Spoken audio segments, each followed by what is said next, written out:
അപ്പോൾ ഇന്ന് നമുക്ക് തേങ്ങാപ്പാലും ഉരുളക്കിഴങ്ങും എല്ലാം ചേർത്തുകൊണ്ടുള്ള ഒരു മുട്ടക്കറി, നല്ലൊരു അടിപൊളി മുട്ടക്കറിയാണ്. നമുക്കത് ചപ്പാത്തിക്കും അപ്പത്തിനും പുട്ടിനൊക്കെ കഴിക്കാൻ പറ്റിയ ഒരു നല്ല മുട്ടക്കറിയാണ്. ഇതിനകത്ത് ഇത് നല്ല വെളുത്തിരിക്കുന്ന ഒരു മുട്ടക്കറിയാണ്. മുളക് പൊടി ചേർത്തിട്ടില്ല, കുരുമുളക് പൊടിയും പച്ചമുളകുമാണ് ഇതിനകത്ത് ചേർത്തിരിക്കുന്നത്. അപ്പോൾ ആ ഒരു കളറ് സാധാരണ കാണാറുള്ള ഒരു മുട്ടക്കറിയേക്കാളും ഒരു വ്യത്യസ്തമായൊരു മുട്ടക്കറിയാണ്. കാണാൻ തന്നെ നല്ല ഭംഗിയാണ്. അപ്പോൾ എല്ലാവരും ഇതുവരെ ഈ കറി ഉണ്ടാക്കി നോക്കിയിട്ടില്ല എന്നുണ്ടെങ്കിൽ ഇതൊന്ന് ഒരു തവണ ഒന്ന് ഉണ്ടാക്കി നോക്കി, എല്ലാവർക്കും ഇഷ്ടപ്പെടും. നല്ലൊരു കറിയാണ്. അപ്പം നീത ഇൻട്രോ പറയാൻ വരാത്തതിൻ്റെ കാരണം എന്താണെന്ന് വെച്ച് കഴിഞ്ഞാൽ കുറച്ച് ദിവസമായിട്ട് ഇത്തിരി നടുവേദനയൊക്കെ ആയിട്ട് ഇങ്ങനെ ഇരിക്കുകയാണ്. നടുവേദന ഉണ്ടായത് എങ്ങനെയാണെന്ന് വെച്ച് കഴിഞ്ഞാൽ ശരീരമൊക്കെ അധികം അനങ്ങാതിരിക്കുകയുള്ള, എക്സസൈസിൻ്റെ ഇച്ചിരി കുറവുണ്ടായിരുന്നു. കുറച്ചാളായിട്ട് നടക്കാനൊന്നും പോവാതെ ഇങ്ങനെ വീട്ടിൽ തന്നെ കഴിഞ്ഞുകൂടുമായിരുന്നു. അത് കാരണം ഇത്തിരി തടി കൂടി വരുന്നുണ്ടായിരുന്നു. അപ്പോൾ ആ തടിയൊക്കെ ഒന്ന് കുറക്കാൻ വേണ്ടിയിട്ട് ഞങ്ങൾ 3 പേര് എക്സസൈസ് ചെയ്ത്, അതിൽ നീത എന്താ ചെയ്തതെന്ന് വെച്ച് കഴിഞ്ഞാൽ ഫ്ലോറിൽ നീണ്ടു നിവർന്ന് നടന്നിട്ട് 2 കാലും കൂടി പൊക്കുന്ന ഒരു എക്സസൈസ് ഉണ്ട്. വയറൊക്കെ കുറയാൻ വേണ്ടി ചെയ്തതാണ്. അത് ചെയ്തു വന്നപ്പോഴത്തേക്ക് എന്താ വെച്ചാൽ ചെയ്ത് 2 ആഴ്ച വരെ ഒരു കുഴപ്പമുണ്ടായിരുന്നില്ല. നല്ല കറക്റ്റായിട്ട് അങ്ങ് ഡെയിലി ചെയ്തുകൊണ്ട് പോയിരുന്നു. 2 ആഴ്ച കഴിഞ്ഞപ്പോഴത്തേക്കും ബാക്ക് പെയിൻ സ്റ്റാർട്ട് ചെയ്തു. അപ്പോൾ അതങ്ങനെ അന്നേരം എക്സസൈസ് നിർത്തിയിട്ട് പിന്നെ ചെയ്തെന്നുള്ളൂ കുറച്ച് ദിവസം. പിന്നെ എണ്ണം കൂടി അപ്പൊ അങ്ങനെ ബാക്ക് പെയിൻ ആയിട്ട് പിന്നെ റെസ്റ്റിലായിരുന്നു. നടുവേദനയായിട്ട് ഇങ്ങനെ റെസ്റ്റ് എടുത്ത് ഇങ്ങനെ പോകുന്നതിന് ഇടയ്ക്ക് ഒരു ദിവസം നീത ഇങ്ങനെ രാത്രി തന്നെ ഷുഗർ ഇത്തിരി കുറവുണ്ടായിരുന്നു, എങ്കിലും ഇത്തിരി മധുരമൊക്കെ കഴിച്ച് അഡ്ജസ്റ്റ് ചെയ്ത് വെളുപ്പിന് 4 മണിയായപ്പോഴത്തേക്ക് ഷുഗർ ലോ ആയി പോയിട്ടെന്ന് വെച്ച് കഴിഞ്ഞാൽ ബോധം കെട്ട് കിടക്കണേ ഇവിടെ ഇങ്ങനെ കമഴ്ന്നിടയ്ക്കാണ്. ഞാനാണെങ്കിൽ വെളുപ്പിന് 4 മണിയായപ്പോഴത്തേക്കാണ് ഞാൻ എഴുന്നേറ്റത്. ആ സമയത്ത് ഞാൻ എഴുന്നേറ്റപ്പോഴത്തേക്കും ഞാൻ ജസ്റ്റ് ഇങ്ങനെ തൊട്ട് നോക്കി. ഇങ്ങനെ ഇടയ്ക്ക് തൊട്ട് നോക്കണ പരിപാടി ഉണ്ടായിരുന്നു എനിക്കിങ്ങനെ കഴുത്തിൻ്റെ ഇവിടെയൊക്കെ. കാരണം വെച്ചാൽ ഇയാൾക്ക് ഷുഗർ ലോ ആയി കഴിഞ്ഞാൽ ഇവിടെയൊക്കെ വിയർക്കും. അപ്പോൾ അങ്ങനെ വല്ല പ്രോബ്ലം ഉണ്ടാകുന്ന പറയാൻ വേണ്ടി ജസ്റ്റ് തൊട്ടപ്പോൾ തന്നെ ഇവിടെയൊക്കെ നനയാൻ തുടങ്ങി. ഞാൻ ചാടി എഴുന്നേറ്റ് വേഗം ലൈറ്റ് ഇട്ടിട്ട് ഞാൻ നോക്കിയപ്പോഴത്തേക്ക് ആള് ബോധമില്ലാതെ ഇടയ്ക്കാണ്. ഞാൻ പിന്നെ കുറേ നേരം ഞാൻ വിളിച്ചെഴുന്നേൽപ്പിക്കാൻ വേണ്ടി ശ്രമിച്ചിട്ട്, സാധാരണ ഷുഗർ ലോ ആയി കഴിഞ്ഞാൽ കുറച്ച് വെള്ളത്തിൽ കുറച്ച് പഞ്ചസാര 2 സ്പൂൺ പഞ്ചസാരയൊക്കെ ഇട്ട് കൊടുത്തു കഴിഞ്ഞാൽ വായിൽ ഒഴിച്ചു കൊടുത്തു കഴിഞ്ഞാൽ ബോധം പോയാലും ഞാൻ വായ തുറന്ന് വായിൽ ഒഴിച്ചു കൊടുക്കും. അങ്ങനെ വായിൽ ഒഴിച്ചു കൊടുക്കുമ്പോഴത്തേക്ക് ആൾ നേരെ വരുന്നതാണ്. പക്ഷെ അന്ന് ഒരു രക്ഷയുണ്ടായിരുന്നില്ല. ഞാൻ എൻ്റെ ചെയ്യാവുന്ന ശ്രമം മുഴുവൻ ചെയ്തിട്ട് ഒരു രക്ഷയില്ലാതെ ആയപ്പോഴത്തേക്കും ഞാൻ അപ്പുറത്തെ മുറി പോയി കിച്ചൂസിനെ വിളിച്ചിട്ട് വന്ന് കിച്ചൂസ് ശ്രമിച്ചിട്ട് നടക്കുള്ള അവസാനം ഞങ്ങൾ 2 പേരും കൂടി എടുത്ത് ഹോസ്പിറ്റലിൽ കൊണ്ടുപോകാൻ തീരുമാനിച്ച് ഞാൻ കിച്ചൂസും കൂടി പൊക്കി വീടിൻ്റെ പുറത്ത് വരെ എത്തിച്ചിട്ട് ഞങ്ങൾ പൊക്കിയിട്ട്, കാരണം എന്താ വെച്ചാൽ ബോധം ഉള്ളപ്പോഴുള്ളൊരവസ്ഥയല്ല. ആള് ഭയങ്കര വെയിറ്റ് എടുത്തിട്ട് പൊങ്ങണ പോലുമില്ല. കിച്ചൂസ് ആണെങ്കിൽ അതിൻ്റെ തലേ ദിവസം എക്സസൈസൊക്കെ കൂടുതൽ ചെയ്തിട്ട് ബോഡി പെയിനായിട്ടൊക്കെ ഇരിക്കണ കാരണം കിച്ചൂസിൻ്റെ ആരോഗ്യം വെച്ച് പോലും പൊക്കാൻ പറ്റില്ല. അപ്പോൾ പിന്നെ ഞങ്ങൾ എന്താ ചെയ്തതെന്ന് വെച്ച് കഴിഞ്ഞാൽ താഴേക്ക് കൊണ്ടുപോകാൻ പറ്റാത്തൊരവസ്ഥ ചെയ്ത കാരണം പിന്നെ അപ്പുറം പോയി അപ്പൂനെ വിളിച്ചിട്ട് വന്നു, ഇളയച്ചിൻ്റെ മോനെ അപ്പൂനെ വിളിച്ചിട്ട് വന്നു. ഞങ്ങൾ 3 പേരും കൂടി എടുത്ത് പൊക്കി താഴത്തെ ഇറക്കിയപ്പോഴത്തേക്ക് എന്താ സംഭവം വെച്ച് കഴിഞ്ഞാൽ ഇവിടെ സ്റ്റെപ്പ് കുറേ ഉണ്ട്. എത്ര സ്റ്റെപ്പുള്ളത്? 50 സംതിങ് സ്റ്റെപ്പ് കാണും. അപ്പൊ നമ്മുടെ വീടിനെന്ന് വെച്ച് കഴിഞ്ഞാൽ താഴേക്ക് എത്തിക്കണമെന്നുണ്ടെങ്കിൽ 52 സ്റ്റെപ്പ് ഉണ്ട് താഴേക്ക്. ഈ 52 സ്റ്റെപ്പും ഈ ബോധമില്ലാത്ത ആളെ പൊക്കി ഇറക്കാന്ന് പറഞ്ഞു കഴിഞ്ഞാൽ അത്ര എളുപ്പമുള്ള കാര്യമില്ല. ഇച്ചിരി എന്നേക്കാളൊക്കെ കുറേ കൂടി ആരോഗ്യമുള്ള ആൾക്കാരാണ്. കിച്ചൂസിനെ പോലത്തെ 2 പേരോ 3 പേരുണ്ടെങ്കിൽ സുഖമായിട്ട് നോക്കാം. അപ്പൊ എന്നിട്ട് പിന്നെ അപ്പൂനെ പോയി വിളിച്ചുകൊണ്ട് വന്ന് അപ്പം ഞങ്ങൾ 3 പേരും കൂടി ഇറക്കി വണ്ടി കയറ്റി ഹോസ്പിറ്റലിൽ കൊണ്ടുപോയി. അവിടെ ചെന്നപ്പോഴത്തേക്കും അവർ ട്രിപ്പൊക്കെ കയറ്റി ഷുഗറൊക്കെ കയറ്റി ഓക്കെ. പക്ഷേ ഹോസ്പിറ്റലിൽ നിന്ന് പോകുന്ന കഴിഞ്ഞിട്ട് പിന്നെ ബാക്ക് പെയിൻ കൂടി. കാരണം എന്താ വെച്ചാൽ ഈ നടുവേദനയുള്ള സമയത്ത് ഇങ്ങനെ പൊക്കിയപ്പോഴത്തേക്കും നടുവിന് എന്തോ ഒരു കുഴപ്പമൊക്കെ പറ്റിയിട്ടുണ്ട്. അപ്പോൾ അതിനുശേഷം ഇങ്ങനെ മാക്സിമം ബെഡ് റെസ്റ്റിൽ പോയിക്കൊണ്ടിരിക്കുകയാണ്. അപ്പോൾ അതുകൊണ്ടാണ് നീത ഇൻട്രോയിലേക്കൊന്നും അധികം വരാത്തത്. അപ്പോൾ വൈകാതെ കാര്യങ്ങളൊക്കെ നേരെയായി നീത ആക്റ്റീവായിട്ട് വരും. അപ്പോൾ അതുവരെയുള്ള ചെറിയ ഇൻട്രോ ഒക്കെ എന്നെ കൊണ്ട് പറ്റുന്ന രീതിയിൽ ഞാൻ പറയാം. ചിലതിലൊന്നും ഇൻട്രോ ഉണ്ടാവില്ല. അപ്പോൾ ഇങ്ങനെയായിരിക്കും കുറച്ച് ദിവസത്തേക്ക് പോകുന്ന കാര്യങ്ങൾ. അപ്പോൾ നമുക്ക് ഈ മുട്ടക്കറി എങ്ങനെയാണ് ചെയ്യുന്നതെന്ന് നമുക്ക് നോക്കാം. അപ്പോൾ നമുക്ക് നമ്മുടെ സ്പെഷ്യൽ മുട്ടക്കറിക്ക് വേണ്ട ഇൻഗ്രീഡിയൻസ് നോക്കാം. നമ്മളിപ്പോൾ 5 മുട്ട കുക്ക് ചെയ്തെടുത്തിട്ടുണ്ട്. അതിലേക്കായിട്ട് 2 സവോള, ഈ ഒരു വലുപ്പത്തിലുള്ള സവോളയാണ് എടുത്തിട്ടുള്ളത്. 2 സവോള എടുത്തിട്ടുണ്ട്. പിന്നെ 2 ഉരുളക്കിഴങ്ങ് എടുത്തിട്ടുണ്ട്. ഒരു വലിയ ഉരുളക്കിഴങ്ങും ഒരു ചെറിയ ഉരുളക്കിഴങ്ങും എടുത്തിട്ടുണ്ട്. പിന്നെ ഒരു 5 പച്ചമുളക്, 3 തണ്ട് വേപ്പില. പിന്നെ നമുക്ക് ആവശ്യമുള്ളത് നമ്മളിപ്പോൾ കറി ഉണ്ടാക്കുമ്പോൾ പറയാം ബാക്കിയുള്ള കാര്യങ്ങൾ. അപ്പോൾ ആദ്യം നമുക്ക് ഈ സവോളയും ഉരുളക്കിഴങ്ങും ഒക്കെ ഒന്ന് കട്ട് ചെയ്തെടുക്കാം. അതിനുശേഷം നമുക്ക് കറി റെഡിയാക്കി തുടങ്ങാം. പിന്നെ നമ്മൾ എടുത്ത് വെക്കേണ്ടത് 3 കപ്പ് 2-ാം പാലും 1/2 കപ്പ് 1-ാം പാലും തേങ്ങാപ്പാൽ റെഡിയാക്കി വെക്കുക. എന്താണെന്ന് വെച്ചാൽ ഇത് മുഴുവൻ കുക്ക് ചെയ്യുന്നത് തേങ്ങാപ്പാലിലാണ്. വെള്ളമൊഴിച്ച് കുക്ക് ചെയ്തിട്ടുണ്ടെങ്കിൽ നമ്മുടെ കറിക്ക് ഒട്ടും ടേസ്റ്റ് ഉണ്ടാവില്ല. അപ്പോൾ നിങ്ങൾ എടുക്കുന്ന മുട്ടയുടെ എണ്ണ അനുസരിച്ച് തേങ്ങാപ്പാലിൻ്റെ അളവ് തീരുമാനിക്കുക കേട്ടോ. ഞാനിപ്പോൾ 5 മുട്ടയ്ക്കായിട്ടാണ് 3 കപ്പ് 2-ാം പാലും 1/2 കപ്പ് 1-ാം പാലും എന്ന് പറഞ്ഞത്. അപ്പോൾ ഞാൻ ആദ്യം സവോളയൊക്കെ ഒന്ന് കട്ട് ചെയ്യട്ടെ. അപ്പോൾ നമ്മൾ നമ്മുടെ സവോള നീളത്തിൽ കനം കുറച്ച് കട്ട് ചെയ്തെടുത്തു. അതുപോലെ തന്നെ പച്ചമുളകൊന്ന് സ്പ്ലിറ്റ് ചെയ്തെടുത്തു. ഞാൻ 5 പച്ചമുളകാണ് 5 മുട്ടയ്ക്ക് എടുത്തിട്ടുള്ളത്.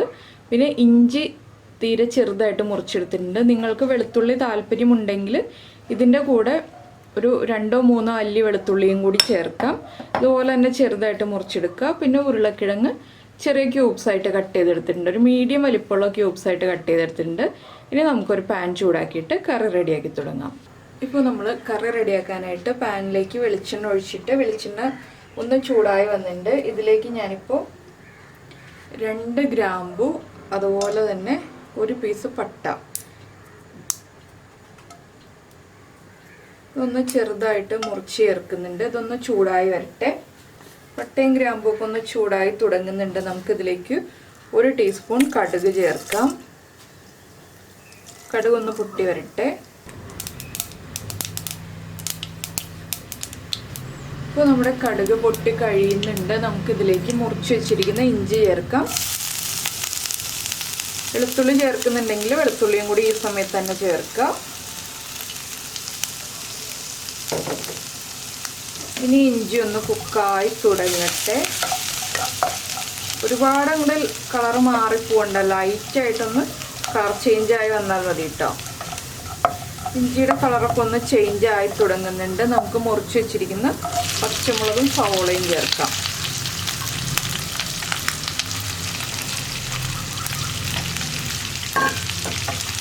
ഈ സവോള ഒന്ന് നന്നായിട്ട് കളർ മാറി വരുന്നത് വരെ നമ്മളൊന്ന് ഇളക്കി കൊടുത്തുകൊണ്ടേയിരിക്കുക. ഒരു 5 മുതൽ 7 മിനിറ്റ് വരെ എടുക്കും കേട്ടോ സവോളയുടെ കളർ ചേഞ്ച് ആയി വരാൻ. ഇതിലേക്ക് നമുക്ക് കുറച്ച് ഉപ്പും കൂടി ചേർത്തിട്ട് ഇളക്കി കൊടുക്കാം. ഒരു 1/2 ടീസ്പൂൺ ഉപ്പ് ചേർക്കുന്നുണ്ട്. പിന്നെ ഒന്ന് കുക്കായി വരട്ടെ.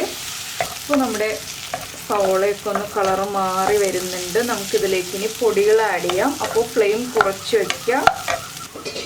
1 ടീസ്പൂൺ മല്ലിപ്പൊടി, 1/2 ടീസ്പൂൺ ഗരം മസാലപ്പൊടി, 1/2 ടീസ്പൂൺ പെരിഞ്ജീരകപ്പൊടി, ഇതെല്ലാം ചേർത്ത് ഈ പൊടികളുടെ റോ സ്മെല്ല് മാറി വരുന്നത് വരെ നന്നായിട്ട് ഇളക്കി കൊടുക്കുക. ഇതിലേക്ക് നമുക്ക് കുറച്ച് കറിവേപ്പിലയും കൂടി ചേർക്കാം. ഇനി 1 മിനിറ്റ് ഒന്ന് ഇളക്കി കൊടുത്തിട്ടുണ്ടെങ്കിൽ ഈ പൊടികളൊന്ന് കുക്കായി വന്നോളും.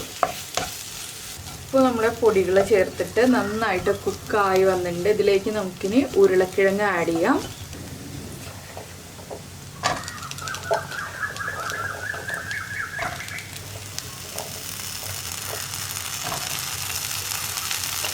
ഉരുളക്കിഴങ്ങ് മുറിച്ച് വെള്ളത്തിൽ തന്നെ ഇട്ട് വെക്കാം കേട്ടോ, ഇല്ലെങ്കിൽ ഉരുളക്കിഴങ്ങിൻ്റെ കളർ മാറിപ്പോവും. ഇനി നമുക്കിതെല്ലാം ചേർത്ത് നന്നായിട്ടൊന്ന് ഇളക്കി മിക്സ് ചെയ്യാം.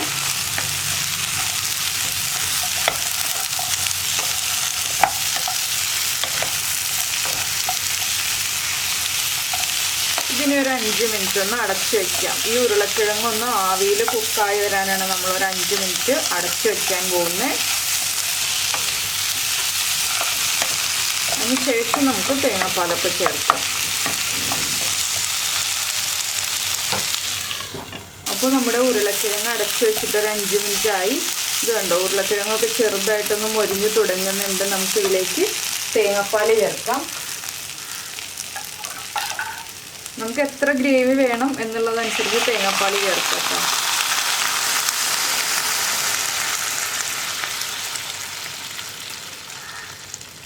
ഞാനിപ്പോൾ ഒരു 2.5 കപ്പ് പാല് ചേർത്തിട്ടുണ്ട്. നമുക്ക് ഇടയ്ക്ക് ആവശ്യം വരികയാണെങ്കിൽ വീണ്ടും ആഡ് ചെയ്ത് കൊടുക്കാം. ഇത് ഇനിയൊന്ന് കുക്കായി വരട്ടെ. അപ്പോൾ ഒന്ന് തിളച്ച് കഴിയുമ്പോൾ നമ്മൾ ഉപ്പൊക്കെ ചെക്ക് ചെയ്യുക. ഉപ്പ് കുറവാണെങ്കിൽ ഉപ്പ് ആഡ് ചെയ്ത് കൊടുക്കുക. എങ്കിലേ നമ്മുടെ ഉരുളക്കിഴങ്ങിലേക്ക് ഉപ്പ് പിടിച്ച് വരുള്ളൂ. അപ്പോൾ നന്നായിട്ടൊന്ന് തിളയ്ക്കട്ടെ. അപ്പോൾ നമ്മൾ ഉരുളക്കിഴങ്ങ് ഒന്ന് സവോളയുടെ കൂടെ ചേർത്ത് വഴറ്റിയെടുത്തതുകൊണ്ട് ഒരു 7 മിനിറ്റ് ഉണ്ടെങ്കിൽ ഉരുളക്കിഴങ്ങൊക്കെ കുക്കായി വന്നോളൂ കേട്ടോ. ഒരുപാട് സമയം എടുക്കില്ല കുക്കായി വരാൻ. ഇതുപോലെ വഴറ്റി എടുത്തിട്ടില്ല എന്നുണ്ടെങ്കിൽ 10-12 മിനിറ്റ് എടുക്കും കുക്കായി വരാൻ. അപ്പോൾ നമുക്കിനി തിളച്ച് കഴിയുമ്പോൾ ഫ്ലെയിം കുറച്ച് അടച്ചു വയ്ക്കാം. ഹൈ ഫ്ലെയിമിൽ വെച്ചിട്ടുണ്ടെങ്കിൽ തേങ്ങാപ്പാൽ വേഗം വറ്റിപ്പോവും. നമ്മുടെ ഉരുളക്കിഴങ്ങ് കറക്റ്റായിട്ട് കുക്കാവില്ല. ലോ ഫ്ലെയിമിൽ വെച്ചിട്ട് തന്നെ നമ്മൾ കുക്ക് ചെയ്തെടുക്കണം. തിളയ്ക്കുന്നത് വരെ ഹൈ ഫ്ലെയിമിൽ, തിളച്ച് കഴിയുമ്പോൾ ലോ ഫ്ലെയിമിൽ. അപ്പോൾ ഉപ്പ് ചെക്ക് ചെയ്യണ കാര്യം പ്രത്യേകം ശ്രദ്ധിക്കുക. ഇനി ഉരുളക്കിഴങ്ങൊന്ന് കുക്കായി വരട്ടെ. അപ്പോൾ നമ്മുടെ കറി നന്നായിട്ട് തിളച്ച് നമ്മുടെ ഉരുളക്കിഴങ്ങെല്ലാം കുക്കായി വന്നിട്ടുണ്ട്. 3-4 ഉരുളക്കിഴങ്ങൊക്കെ ചെറുതായിട്ടൊന്ന് ഉടച്ചു കൊടുക്കുക കേട്ടോ. നമ്മുടെ ഗ്രേവിക്ക് കുറച്ച് തിക്നെസ് കിട്ടാനാണിത് ഇതുപോലെ ഒന്ന് ഉടച്ചു കൊടുക്കുന്നത്. എല്ലാം ഉടയ്ക്കണ്ട, കുറച്ച് മാത്രം ചെറുതായിട്ടൊന്ന് ഉടയ്ക്കുക. ഇതിലേക്ക് നമുക്കിനി മുട്ട ചേർക്കാം. മുട്ട ഞാൻ ചെറുതായിട്ടൊന്ന് വരഞ്ഞ് വെച്ചിട്ടുണ്ട്. മുട്ടയിലേക്ക് നമ്മുടെ ഈ മസാലകളുടെ ഫ്ലേവറും ആ എരിവും ഒക്കെ ഒന്ന് പിടിച്ചു വരാനായിട്ട് മുട്ട ചേർത്തിട്ടൊരു 5 മിനിറ്റും കൂടി ലോ ഫ്ലെയിമിലിട്ടിട്ടൊന്ന് തിളപ്പിക്കുക. അപ്പോൾ മുട്ടയുടെ ഉൾഭാഗത്തേക്ക് ഈ ഗ്രേവിയൊക്കെ ഒന്ന് പിടിച്ചു വന്നോളും.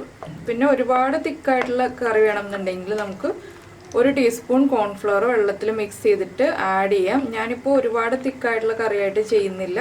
ഈ ഉരുളക്കിഴങ്ങിൻ്റെ ആ ഒരു തിക്നെസ് മാത്രം, നമ്മൾ ഉരുളക്കിഴങ്ങ് ഉടച്ച് ചേർക്കുമ്പോഴുള്ള ആ ഒരു തിക്നെസ് മാത്രമേ കറിക്ക് ഉണ്ടാവുള്ളൂ.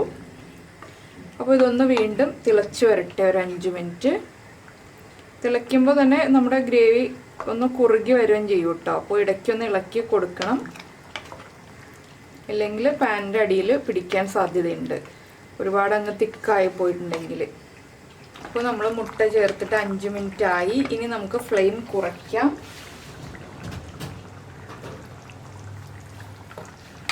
ഇതിലേക്ക് വീണ്ടും ഒരു 1/2 ടീസ്പൂണും കൂടി പെരിഞ്ജീരകപ്പൊടി ഞാൻ ചേർക്കുകയാണ്.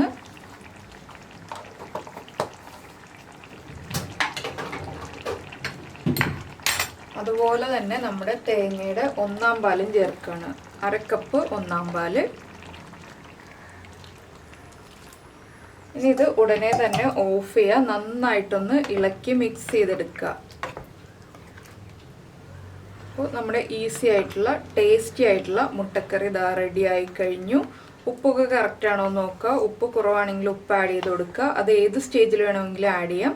അതുപോലെ തന്നെ എരിവ് കുറവാണെങ്കിൽ 2-3 പച്ചമുളക് സ്പ്ലിറ്റ് ചെയ്ത് ചേർക്കാം. ഇപ്പോൾ ഞാൻ 5 പച്ചമുളക് എടുത്തത്. എരിവൊക്കെ കറക്റ്റാണ്. ഓവറായിട്ടുള്ള എരിവില്ല, ആവശ്യത്തിനുള്ള എരിവേ ഉള്ളൂ. പിന്നെ നമ്മൾ ഒരുപാട് മസാലകളൊന്നും ചേർക്കാതെ വീട്ടിലുള്ള കുറച്ച് ഇൻഗ്രീഡിയൻസ് ഉപയോഗിച്ച് ഇതുപോലെ കറിയൊക്കെ ഉണ്ടാക്കുക. അപ്പോൾ നിങ്ങൾക്ക് എല്ലാവർക്കും ഈ ഒരു മുട്ടക്കറി ഇഷ്ടമായി എന്നുണ്ടെങ്കിൽ മറക്കാതെ നമ്മുടെ വീഡിയോയുടെ താഴെ ഒന്ന് കമൻറ്റ് ചെയ്യുക. അതുപോലെ തന്നെ നിങ്ങൾക്ക് അപ്പത്തിൻ്റെ കൂടെയാണോ, ഇടിയപ്പത്തിൻ്റെ കൂടെയാണോ, ചപ്പാത്തിയുടെ കൂടെയാണോ, ഏതിൻ്റെ കൂടെയാണ് കൂടുതൽ ഇഷ്ടം എന്ന് വെച്ചിട്ടുണ്ടെങ്കിൽ അതും കൂടെ ഒന്ന് കമൻറ്റ് ചെയ്യുക. ഇതൊന്ന് ഇരുന്ന് കഴിയുമ്പോൾ ഒരു അരമണിക്കൂർ കഴിയുമ്പോൾ വീണ്ടും കുറുകി വരും. അപ്പോൾ ഞാനിപ്പോൾ ചപ്പാത്തിയുടെ കൂടെയാണ് മുട്ടക്കറി കഴിക്കാൻ പോകുന്നത്. അപ്പോൾ നിങ്ങൾക്ക് എല്ലാവർക്കും ഈ ഒരു റെസിപ്പി ഇഷ്ടപ്പെട്ടു എന്നുണ്ടെങ്കിൽ കുക്കിംഗ് താല്പര്യമുള്ള ആളുകൾക്കൊന്ന് ഷെയർ ചെയ്ത് കൊടുക്കുക നമ്മുടെ റെസിപ്പീസ്. അതുപോലെ തന്നെ ഇഷ്ടപ്പെടുന്ന റെസിപ്പികളൊന്നും മറക്കാതെ ലൈക്കും ചെയ്യുക. നമുക്ക് നമ്മുടെ അടുത്തൊരു റെസിപ്പിയുമായിട്ട് അടുത്ത ദിവസം വീണ്ടും കാണാം.